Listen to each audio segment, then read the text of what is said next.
Chapter 19. A concert, a catastrophe, and a confession. Marilia, can I go over to see Diana just for a minute? Asked Anne, running breathlessly down from the East Gable one February evening. I don't see what you want to be trapping about after dark for, said Marilia shortly. You and Diana walked home from school together and then stood down there in the snow for half an hour more. Your tongue's going the whole blessed time. Lickety clack. So I don't think you're very badly off to see her again. But she wants to see me, pleaded Anne. She has something very important to tell me. How do you know she has?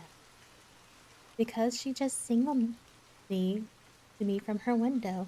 We have arranged a way to signal with our candles and cardboard. We set the candle on the window sill and make flashes by passing the cardboard back and forth. So many flashes mean a certain thing. It was my idea, Marilia. I'll warrant you it was, said Marilia empathetically. And the next thing you'll be setting fire to the curtains with your signaling nonsense. Oh, we're very careful, Marilia, and it's so interesting. 2 flashes mean, are you there? 3 mean yes, 4 for no. 5 mean, I'm over as soon as possible because I have something important to reveal. Diana has just signaled 5 flashes, and I'm really suffering to know what it is. Well, you needn't suffer any longer, said Marilia sarcastically. You can go, but you're to be back here in just 10 minutes. Remember that. Anne did remember, and was back in the stipulated time, although probably no mortal will ever know just what it cost her to confine the discussion of Diana's important communication within the limits of 10 minutes. But at least she had made good use of them. Oh, Marilia, what do you think? You know tomorrow is Diana's birthday? Well, her mother told her she could ask me to go home with her from school and stay all night with her. And her cousins are coming over from Newbridge in a big punk sleigh to go to the debating club concert at the Hall tomorrow night. And they are going to take Diana and me to the concert. If you'll let me go, that is. You will, won't you, Marilia? Oh, I feel so excited. You can calm down then, because you're not going. You're better at home in your own bed, and as far as that club concert, it's all nonsense. The little girl should not be allowed to go out to such places at all. I'm sure the debating club is a most respectable affair, pleaded Anne. I'm not saying it isn't, but you're not going to begin gating about to concerts and staying out all hours of the night. Pretty doings for children. I'm surprised at Mrs. Barry letting Diana go. But it's such a special occasion, mourned Anna, on the verge of tears. Diana has only one birthday in a year. It isn't as if birthdays were common things, Marilia. Percy Andrews is going to recite Curfew Must Not Ring tonight. That is such a good moral piece, Marilia. I'm sure it would do me lots of good to hear it. And the choir are going to sing 4 lovely, pathetic songs that are pretty near as good as hymns. No, Marilia, the minister is going to take part. Yes, indeed, he is. He's going to give an address. That will be just about the same thing as a sermon. Please, may I go, Marilia? You heard what I said, Anne, didn't you? Take off your boots now and go to bed. It's past 8.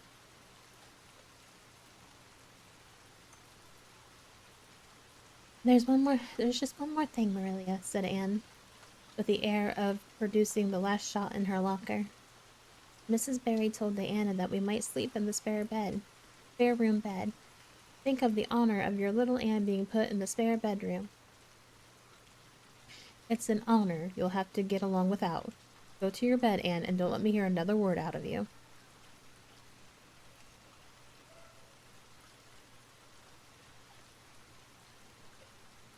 When Anne, with tears rolling over her cheek, had gone sorrowfully upstairs, Matthew, who had been apparently sound asleep on the lounge during the whole dialogue, opened his eyes and said directly, Well now, Marilia, I think you ought to let Anne go. I don't, then, retorted Marilia. Who's bringing this child up, Matthew? You or me? Well, now, you. admitted Matthew. Don't interfere then. Well, now, I ain't interfering. It ain't interfering to have your own opinion. And my opinion is that you ought to let Anne go. You think I ought to let Anne go to the moon if she took the notion? I have no doubt, was Maria's amiable rejoinder. I might have let her spend the night with Aunt Diana if that was all. But I don't approve of this concert plan. She'd go there and catch a cold, like as not, and have her head filled up with nonsense and excitement. It would unsettle her for her week. I understand that child's disposition and what's good for it better than you, Matthew.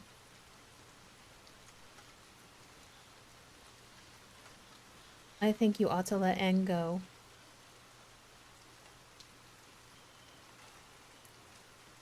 repeated Matthew firmly.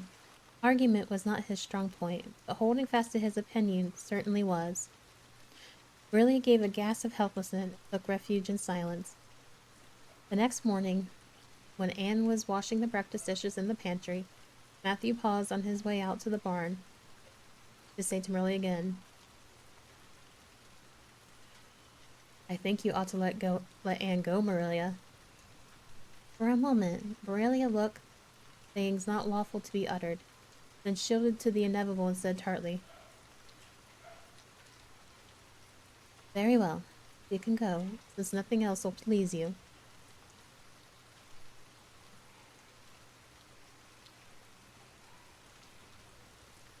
Anne flew out of the pantry, dripping dishcloth in hand. Oh, Marilla, Marilla, say those blessed words again. I guess once is enough to say them. This is Matthew's doing, and I wash my hands of it. If you catch pneumonia sleeping in a strange bed, or coming out of that hot hall in the middle of the night, don't blame me, blame Matthew. And Shirley, you're dripping greasy water all over the floor. I never saw such a careless child. Oh, I know I'm a great child to you, Marilla, said Anne repentantly. I make so many mistakes, but then just think of all the mistakes I don't make, although I might. I'll get some sand and scrub up the spots before I go to school. Oh, Marilla, my heart was just set on going to that concert. I never was to a concert in my life, and when the other girls talk about them in school, I feel so out of it. You didn't know just how out of it I feel. But you see, Matthew did. Matthew understands me.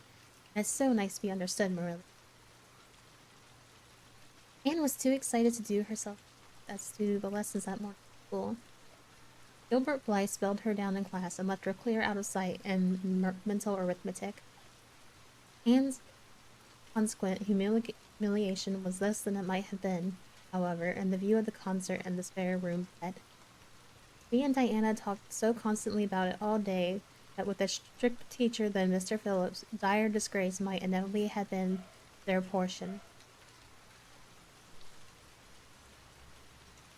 Anne felt that she could not have borne it if she had not been going to the concert, for nothing else was discussed that day in school. The Avalonia Debating Club, which met fortnightly all winter, had had several smaller free entertainments, but this was to be a big affair. Admission 10 cents, and aid of the library. The Avalonian young people had been practicing for weeks. All the scholars were especially interested in it by reason of older brothers and sisters who were going to take part. Everybody in school over 9 years of age expected to go, except Carrie Sloane, whose father shared Marilla's opinion about small girls going out to night concert. Carrie Sloane cried into her grandma all the afternoon and felt that life was not worth living. For Anne, the real excitement began with the dismissal of school and increased their form in crescendo until it reached to a positive ecstasy in the concert itself. They had a perfectly elegant tea, and then came the delicious occupation of dressing in Diana's little room upstairs. Diana did Anne's front hair in the new pompadour style, and Anne tied Diana's bows with the special knack she possessed, and they experimented with at least half a dozen different ways of arranging their back hair. At least they were ready, cheeks scarlet and eyes glowing with excitement. True, Anne could not help a little pang when she contrasted her plain black tam and shapeless tight sleeve homemade gray cloth coat with Diane's jaunty fur cap and smart little jacket. But she remembered in time that she had an imagination and could use it. Then Diana's cousins, the Murrays from Newbridge, came. They all crowded into the big pung sleigh among straw and furry robes. Anne reveled in the drive to the hall, slipping along over the satin-smooth roads with the snow crisping under the runners.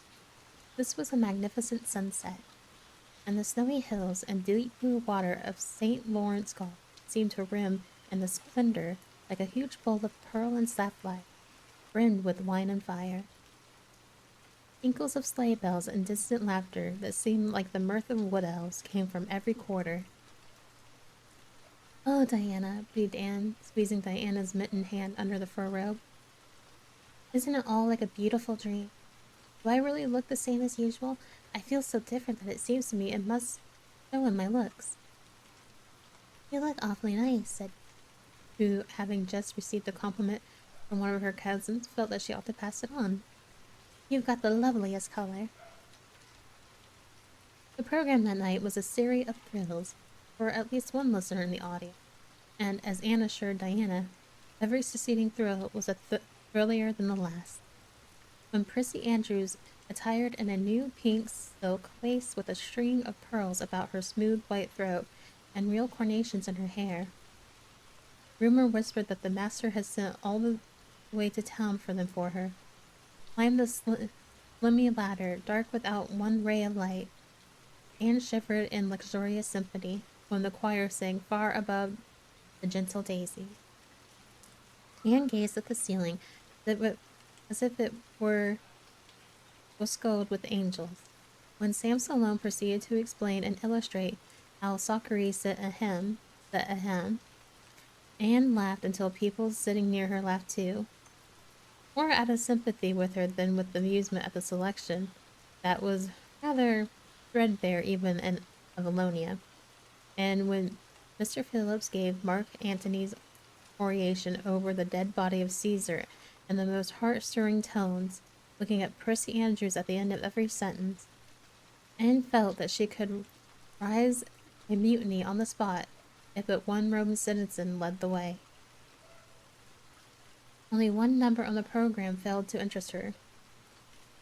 When Gilbert Blythe recited "Bring It On the Rhine," Anne picked up Rhonda Mary's library book and read it until he had finished. When she sat rigidly still and motionless while Diana clapped her hands until they tingled. It was 11 when they got home, sated with dissipation, but with the exceeding sweet pleasure of talking it all over still to come. Everybody seemed asleep, and the house was dark and silent. Anne and Diana tiptoed into the park, a long, narrow room, out of which the spare room opened. It was pleasantly warm and dimly lit by the embers of a fire in the grate. "Let's undress here," said Diana. "It's so nice and warm." "Hasn't it been a delightful time?" sighed Anne rapturously. "It must be splendid to get up and recite there. Do you suppose we'll ever be asked to do it, Diana?" "Yes, of course, some day. There'll always be wanting the big scholars to recite.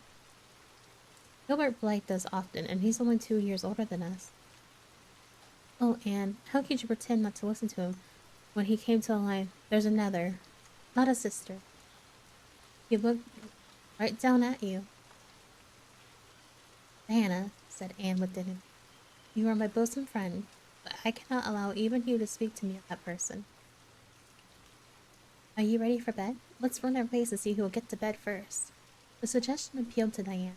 The two little white-clad figures flew down the long room through the spare room door, and then bounding on the bed at the same moment, and then something moved beneath them. There was a gasp and a cry, as somebody said in muffled sheets, "Merciful goodness!"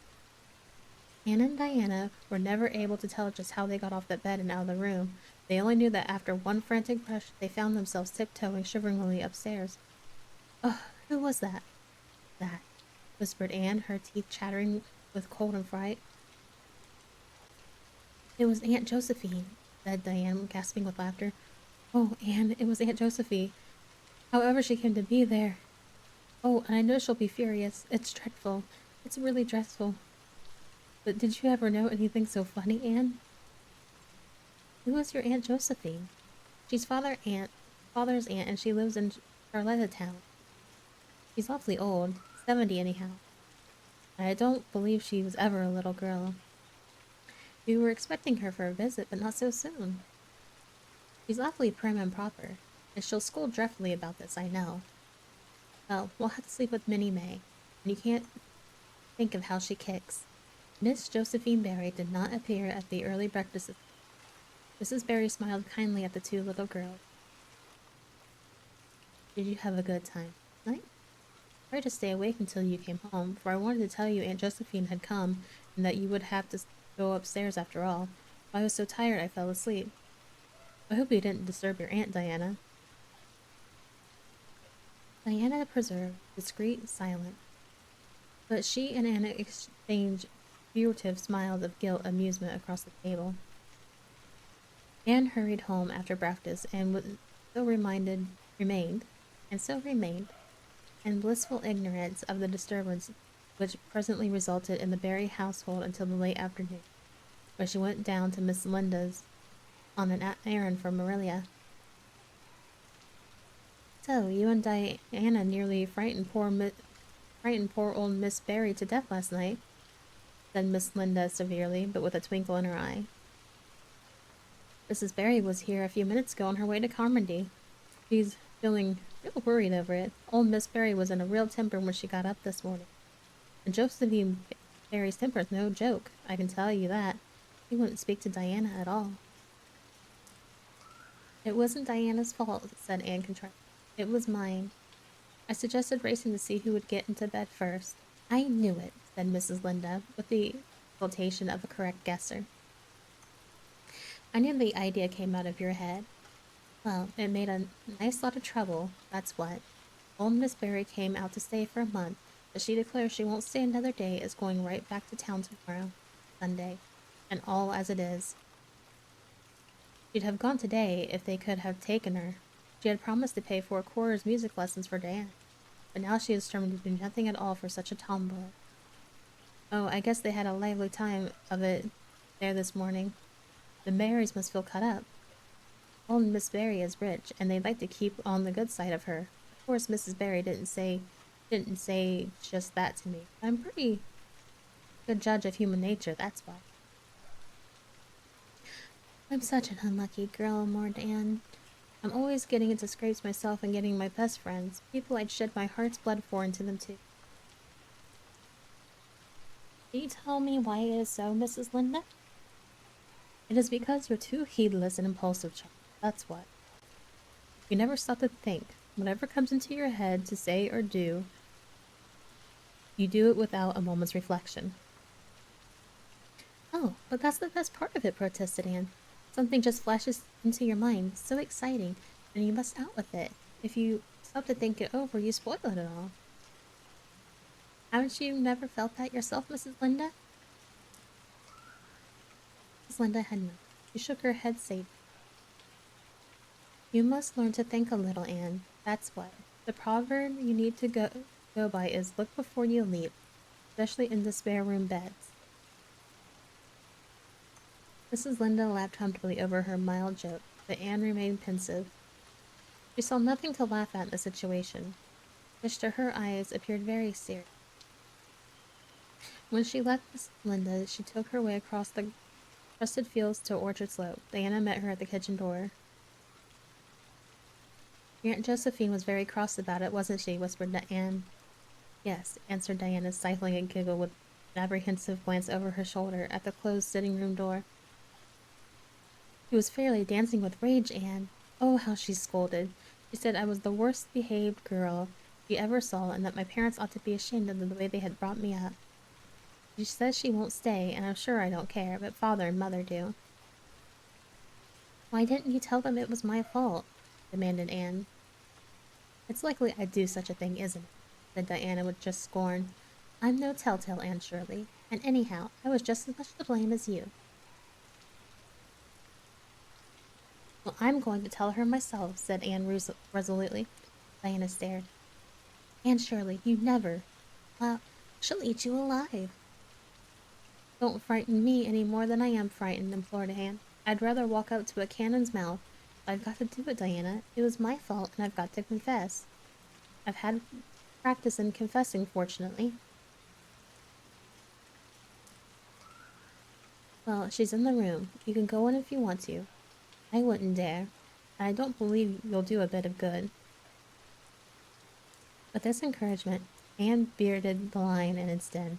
That is to say, she walked resolutely up to the sitting room door and knocked faintly. A sharp "come in" followed. Mrs. Josephine Barry, thin, prim, and rigid, was knitting fiercely by the fire, her wrath quite unappeased, and her eyes snapping through her gold-rimmed glasses. She wheeled around in her chair, expecting to see Diana, and beheld a white-faced girl whose great eyes were brimmed with a mixture of desperate courage and shrinking terror. "Who are you?" demanded Mrs. Josephine Barry without ceremony. "I am Gran of Green Gables," said the small visitor tremulously, clasping her hand with her characteristic gesture, "and I have come to confess, if you please." "Confess what?" "It was all my fault about jumping into bed on you last night. I suggested it. Diana would never have thought of such a thing, I am sure. Diana is very ladylike, Mrs. Barry, so you must see how unjust it is to blame her." "Oh, I must, hey? I'd rather think Diana did her share of jumping at least. She's carrying on as in a respectable house." "But we were only in fun," persisted Anne. "I think you ought to forgive us, Mrs. Barry, now that we've apologized. And anyhow, please forgive Diana and let her have her music lesson. Diana's heart is set on her music lessons, Mrs. Barry, and I know too well what it is to set your heart on a thing and not get it. If you must be cross with anyone, be cross with me. I've been so used in my early days to having people cross at me, that I can endure it much better than Diana can." Much of the snap had gone out of the old lady's eyes by this time, and was replaced by a twinkle of amused interest. But she still said severely, "I don't think it is any excuse for you that you were only in fun. Little girls never indulged in that kind of fun when I was young. You don't know what it is to be awakened out of a sleep after a long and arduous journey by two great girls coming bounce down on you." "I don't know, but I can imagine," said Anne eagerly. "I'm sure it must have been very disturbing. But then, this is our side of it, too. Have you any imagination, Mrs. Barry? If you have, just put yourself in our place. We didn't know there was anybody in that bed, and you nearly scared us to death. It was simply awful the way we felt, and then we couldn't sleep in the spare room after being promised. I suppose you are used to sleeping in this, but just imagine what you would feel like if you were a little orphan girl who had never had such an honor." All the sap had gone by this time. Mrs. Barry actually laughed, a sound which caused Diana, waiting in speechless anxiety in the kitchen outside, to give a great gasp of relief. "I'm afraid my imagination is a little rusty. It's so long since I've used it," she said. "I dare say your claim to sympathy is just as strong as mine. It all depends on the way we look at it. Sit down here and tell me about yourself." "I'm very sorry I can't," said Anne firmly. "I would like to, because you seem like an interesting lady. You might be even a kindred spirit, although you don't look very much like it. But it is my duty to go home to Miss Merle Cuthbert. Miss Merle Cuthbert is a very kind lady who has taken me to being brought up properly. She is doing her best, but it is very discouraging. You must not blame her, because I jumped on the bed. But before I go, I do wish you would tell me if you would forgive Diana, and stay just as long as you meant to in Avalonia." "I think perhaps I will if you come over and talk to me occasionally," said Mrs. Barry.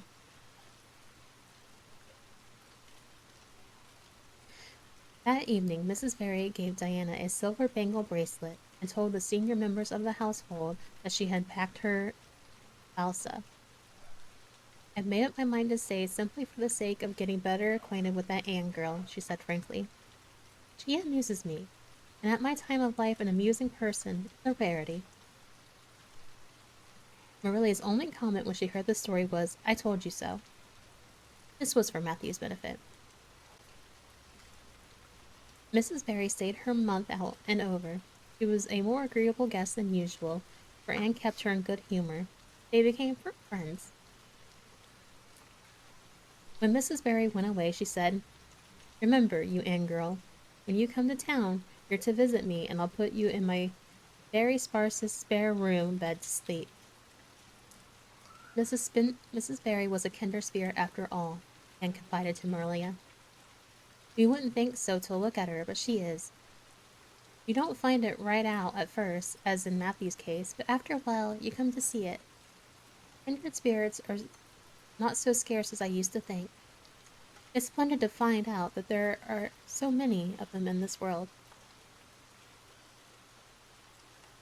Chapter 20. A good imagination gone wrong. Spring had come once more to Green.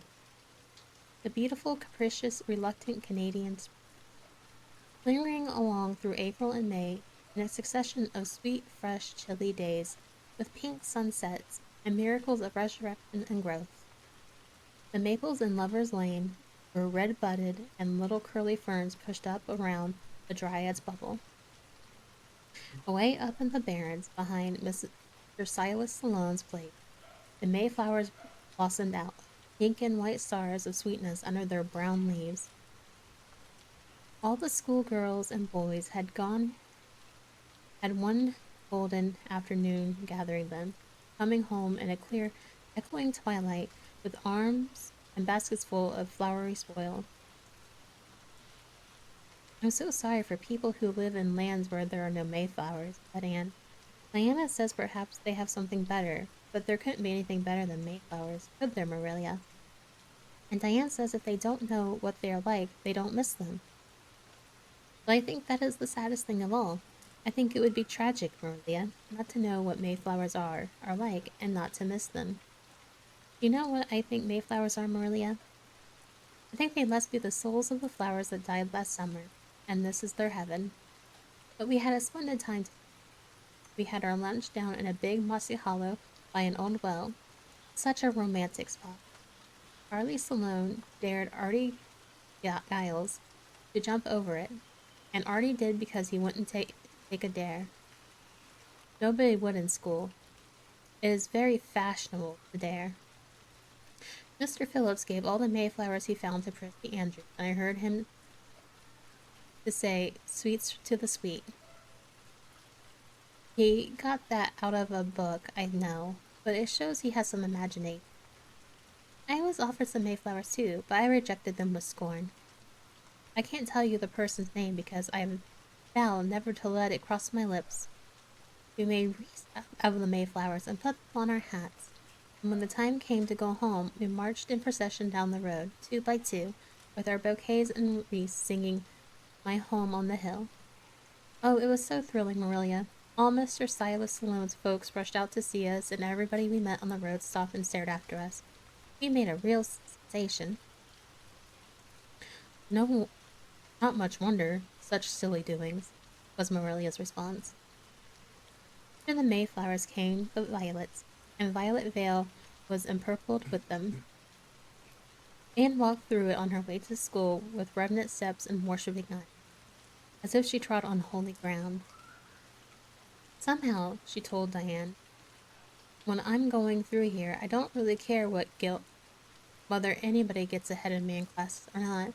But when I'm up in school, it's all different, and I care ever as much. There's such a lot of different Annes in me. I sometimes think of it as why I'm such a troublesome person. If I was just one Anne, it'd be ever so much more comfortable, but then it wouldn't be half as interesting. One June evening, when the orchards were pink, blossomed again, when the frogs were singing silverly sweet in the marshes about the head of the lake of shining waters, and the air was full of the savor of clover fields and balsamic fir woods, Anne was sitting by her gable window.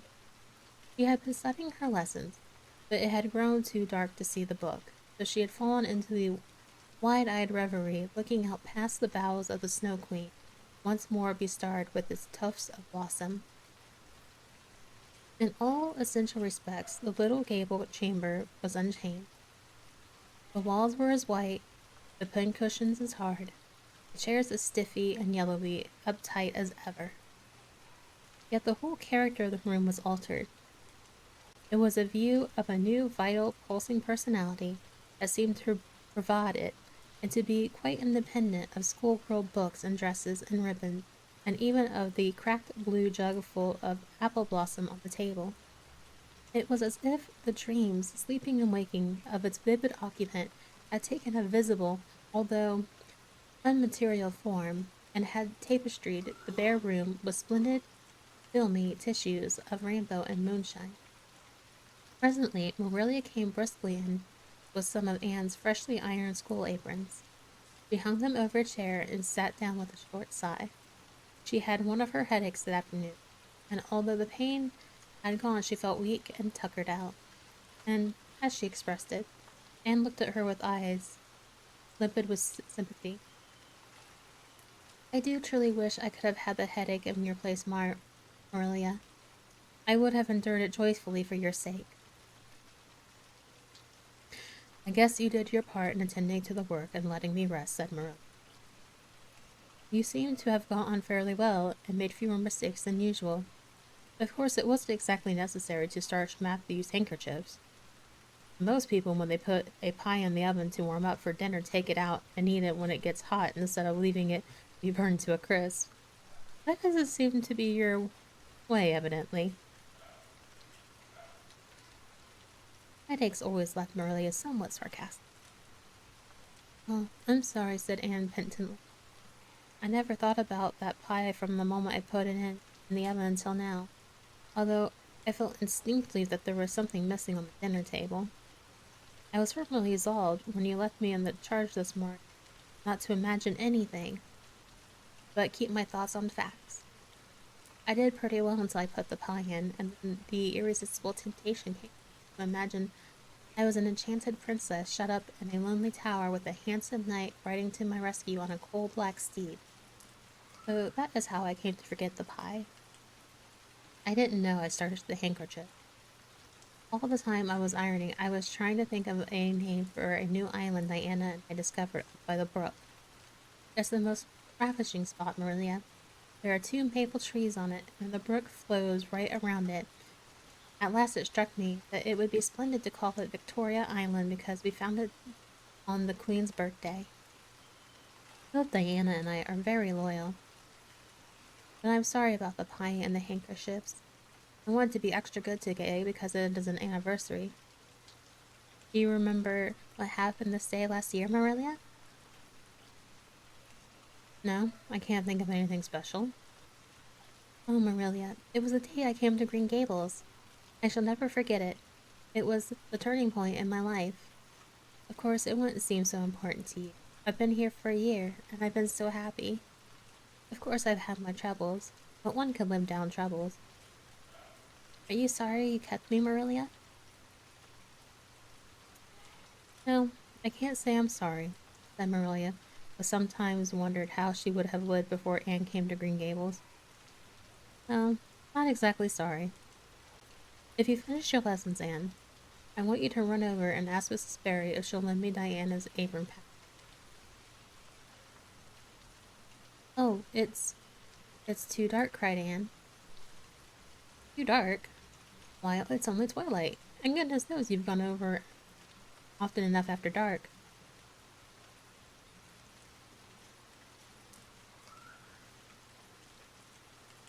I'll go over early in the morning, said Anne eagerly.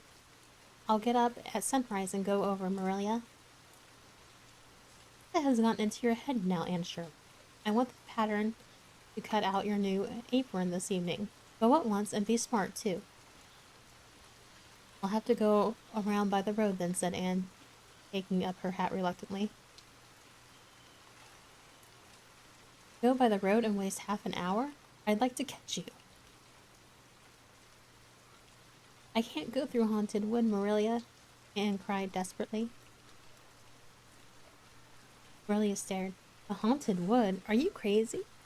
What under the canopy is the Haunted Wood? The spruce wood over the brook, said Anne in a whisper. Fiddlesticks, there is no such thing as haunted wood anywhere. Who's been telling you such stuff? Nobody, confessed Anne. Diana and I are just imagine the wood was haunted. All the places around here are so commonplace. We got this up for our own amusement. We began it in April. A haunted wood is so romantic, really. We chose the spruce grove because it's so gloomy. But we've imagined it the most harrowing things. There's a white lady that walks along the brook just about this time of the night and wrings her hands and utters wailing cries. She appears that when there is to be a death in the family, and the ghost of a little murdered child haunts the corner up by the Idlewild, creeps up behind you and lays a cold finger on your hand. So, oh Marilia, it gives me a shudder to think of it. And then there's a headless man stalks up and down the path, and skeletons glower at you between the boughs. Oh Marilia, I wouldn't go through the haunted wood after dark now for anything. I'd be sure the white things would reach out from behind the trees and grab me. Did you ever hear the like? Marilia said, who had listened in dumb amazement. Anne Shirley, do you mean to tell me you believe all that wicked nonsense of your own imagination? Not believe exactly, faltered Anne. At least, I don't believe it in the daylight. After dark, Marilia, it's different. That's when the ghost walks. There is no such things as ghost, Anne. Oh, but there are, Marilia, cried Anne eagerly. I know people who have seen them, and they are respectable people. Charlie Salone says that his grandfather saw his grandfather driving home the cows one night after he had been buried for a year. You know Charlie Salone's grandmother wouldn't tell a story for anything. She's a very religious woman. And Mrs. Thomas's father was pursued home one night by a lamb of a fire with its head cut off hanging by a strip of the skin. He said he knew it was the spirit of his brother and that it was a warning he would die within 9 days. He didn't, but he died 2 years after. So, you see, it was really true. And Ruby Gila says, Anne Shirley, interrupted Marilia firmly, I never want to hear you talking the fashion again. I've had my doubts about that imagination of yours right along, and this is going to be the outcome of it. I won't countenance any such doings. You'll go right over to the berries, and you'll go through that spruce grove just for a lesson and a warning to you. And never let me hear a word out of your head about the haunted woods again. Anne might plead and cry as she liked, and did, for her terror was very real. Her imagination had run away with her. She held the spruce grove in mortal dread after nightfall. But Marilia was inexorable. She marched the shrinking ghost shear down to the spring and ordered her to proceed straight away over the bridge and into the dusky retreats of the wailing lady and headless specters. Oh, Marilia, how can you be so cruel? Sobbed Anne. What'd you feel like if a white thing did snatch me up and carry me off? I'll risk it, said Marilia unfeelingly. You know I always mean what I say. I'll cure you of imagining ghosts into places now. Now march. Anne marched. That is, she stumbled over the bridge and went shuddering up the horrible dim path beyond. Anne never forgot that walk. Bitterly did she repent the license she had given to her imagination. The goblins of her fancy lurked in every shadow about her, reaching out their cold, fleshless hands to grasp the terrified small girl who had called them into being. A white strip of birch bark blowing up from the hollows over the brown floor of the grove made her heart stand still. The long-drawn wail of 2 old boughs rubbing against each other brought out the perspiration in beads on her forehead. The swoop of bats in the darkness over her as the wings of unearthly creatures. As she reached Mr. William Bale's field, she fled across it as if pursued by an army of white things, and arrived at the Berry kitchen door so out of breath that she could hardly guess out her request for the apron pattern. Diana was away so that she had no excuse to linger. The dreadful return journey had to be faced. Anne went back over it with shut eyes, preferring to take the risk of dashing her brains out among the boughs to that of seeing a white thing. As she finally stumbled over the low bridge, she drew one last shivering breath of relief. "Well, so nothing caught you?" said Marilla unsympathetically. "Oh, Marilla," chattered Anne, "I'll be contented with commonplace places after this." Hello everyone, I just wanted to say thanks for watching. Don't forget to hit the like and subscribe button and to follow my Twitch, Twitter, and Discords for more updates on when and if I will be live or if there will be any delays in videos. Thank you so much for watching. Have a nice day.